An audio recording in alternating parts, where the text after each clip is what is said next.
Hi, I'm Kent Fuson, Captain and Fire Prevention Officer for the Drayton Valley Brazeau County Fire Services. Today we're going to talk about some techniques you can do to help fire smart your property in case of another wildfire event. First, what we're going to talk about is around your property what's called the immediate zone. This is from your property to about 1.5 meters out, so roughly about 5 feet around the property. In this area, you want to reduce how much combustible material you have, such as wood piles, furniture, shrubbery, things like that. The best approach is to have non-combustible material, such as this, that surrounds your property. This helps to produce any sparks that do occur from the fire. When they come to the property, there's less flammable material for it to catch, reducing the chance of your house catching on fire. Two other points you want to look at when you're considering your immediate zone of your property are your shingles and your gutters. For the shingles, make sure they're non-combustible materials such as asphalt. Also make sure they're in good condition. Shingles that curl up can have the potential of embers that are burning in front of the fire to catch underneath those shingles and start to smolder and catch fire, thus catching your roof on fire. Same thing goes for any materials in your gutter. If you have any debris, old leaves or branches in your gutter, as the embers move forward in front of the fire, it's typically not the flame that catches your house, it's the embers themselves. As those embers burn, they'll start to slowly burn and start to combust and start to catch the house on fire.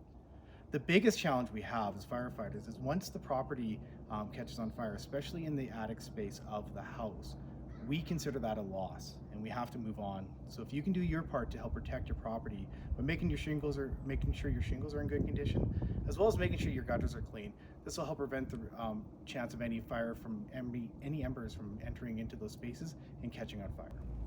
The next area we're going to talk about is what's called the intermediate zone. This is that space that's about 1.5 to 10 meters or 5 to 30 feet away from your property or from your home. In this area, we want to try to reduce the potential of anything catching on fire. So tricks that you can do are plant fire-resistant vegetation, such as deciduous trees or trees that lose their leaves in the fall, as well as use big, broad, leafy plants if you're planting things. Try to avoid plants such as junipers, as well as spruce trees.